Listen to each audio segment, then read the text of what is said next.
Average person, you and I, have about 75,000 thoughts a day rattling around in this thing we call our brains and our minds. 75,000 of them. The crazy thing is 91% of those thoughts are identical to the previous day and are identical to the day before that and the day before that and the day before that. And then we wonder why our life seems to repeat itself over and over again. So really the difference in our life, if we have 75,000 thoughts a day, here's the crazy thing, 91% of them are exactly the same. The separation in our life is in those 9% of their thoughts. That's why people say all the time, the difference between winning and losing is so small, it's almost too scary to talk about. And really, we've identified what it is. It's 9% of what we think about alters the direction of our life. So what I'm here to tell you today is, you've got to hone in and get aware of what you think about, and then alter those 9% of the thoughts that are variable on a daily basis to serve you. You don't see things in your life as they are. You see things in life as you are. And so the more you alter you, the more you begin to see things differently. What's is amazing about this is we control who we are by what we think about. Think about this just for a second. Wherever you're sitting watching this, the chair that you're sitting in, if you're sitting in a chair, if you're driving in a car and you're listening to this, that seat you're in started in someone's mind as a thought. Right? Every detail of it, the fabric, the cushions, the way it's structured, every single piece of that started in someone's mind as a thought and then became a reality by putting out the pieces together. See, everything in life is that way as well. And so you've got to begin to think about the things you want to materialize in your life on a regular basis and think about it repetitiously. Literally, the things that we obsess about become the things that we possess in our lives. Because there's a part of our brain called the reticular activating system. And it's the filter that we see the entire world through. And so that's why it filters out all the things in your life that aren't important to you, so that you can be sane. You don't feel the blood rushing through your left ear. You're not conscious of your breathing. A million stimulus would hit you. If you couldn't filter things out, you'd go crazy. This allows you to only filter into your consciousness. And what's most important to you is what you think about all the time. And it creates a filter. For example, that's why if something's important to you, the reticular activator reveals it to you through vision, sound, touch, you name it. And so, for example, you ever buy a new car, you've got a new, blue Honda car.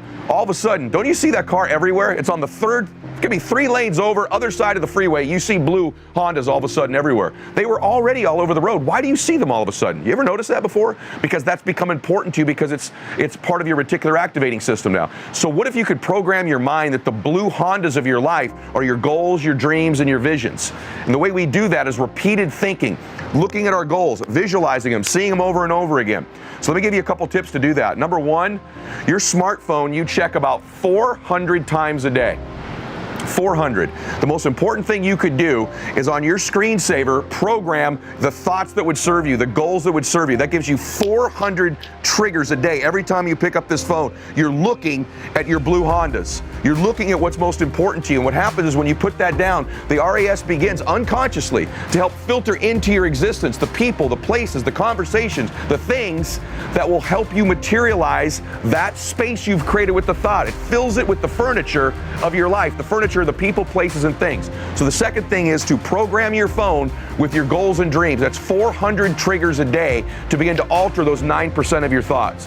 When you're obsessed with what you want, you begin to hear those conversations. When you're not obsessed, you miss them. Or you'll see something that you wouldn't see. You'll see the prospect. You'll see the situation. You'll see the opportunity. It's literally reveals you. It's almost like the Matrix. It changes our world. This is the power of what we think about. It's the most misunderstood thing in the world. It's literally taking control of your thoughts and pointing it at your life and your goals and your dreams as a weapon to magnetize towards you what you want. So my challenge to you is, number one, get control and be aware of the thoughts that don't serve you and eliminate them by replacement with the thoughts that do serve you. These thoughts are the things that you want in your life. We do that by repetitious thinking, and we do that by programming them in our phone, having some sort of vision board up in our lives. You can put your goals on your mirror in your bathroom, but you've always heard these things before, but you've never understood why they work, so most people don't do it. It works because it reprograms that filter in your mind to begin to find those things in your life. If you don't take control of them and you think you're just going to work your way into it,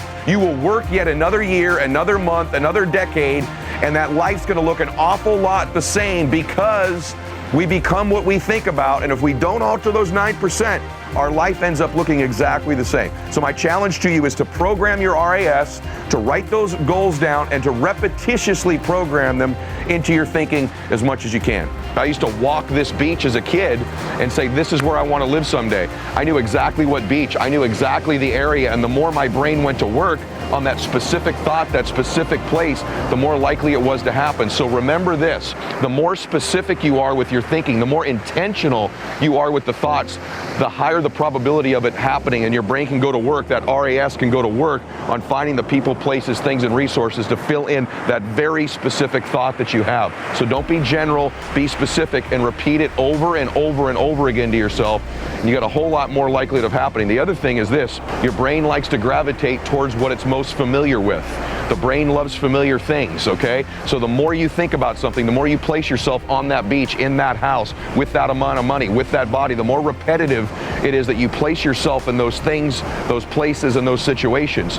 The more your brain becomes familiar with it, the more it gravitates towards it. You can't think about it once. It's the repetition over and over again. Your brain begins to think, oh, I belong here. We belong here. You actually eventually convince yourself literally that you belong in your dreams by the repetitive and specific thinking and visions of them over and over again.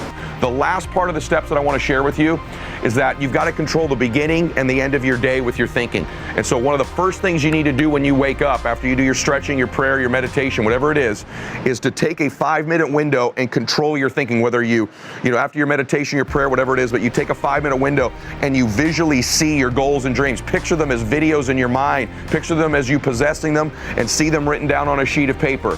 This will begin to control your mind for the day. And then at the very end of the day, what I do, one of the last things I do after my prayer, when I'm laying in bed at night, is I read through my goals and my dreams, I picture them, and I allow my RAS and my subconscious mind to go to work on them. When I get my sleep, it's going to work on revealing to me, it's playing back the video, believe it or not, of my day in my mind, and it is revealing to me the things that I may have missed in that day that could bring those things into my reality, and it helps me wake up ready to get them as well. So if you'll do that, where you wake up, you go to bed, and when you check your phone, you are going to alter those 9% of your thoughts. These are 3 key steps on changing the way you think. And we know if we can change the way we think, we change the 9% of our thoughts, we change what we obsess about, we begin to possess them. That thought opens up a new space that didn't exist before, just like that chair you're sitting in, and we'll begin to create those things in our lives. Use these 3 steps to change your thinking, and I know if we stack that up over a day, a week, a month, 3 or 4 years, and a decade, the direction of your life is completely different.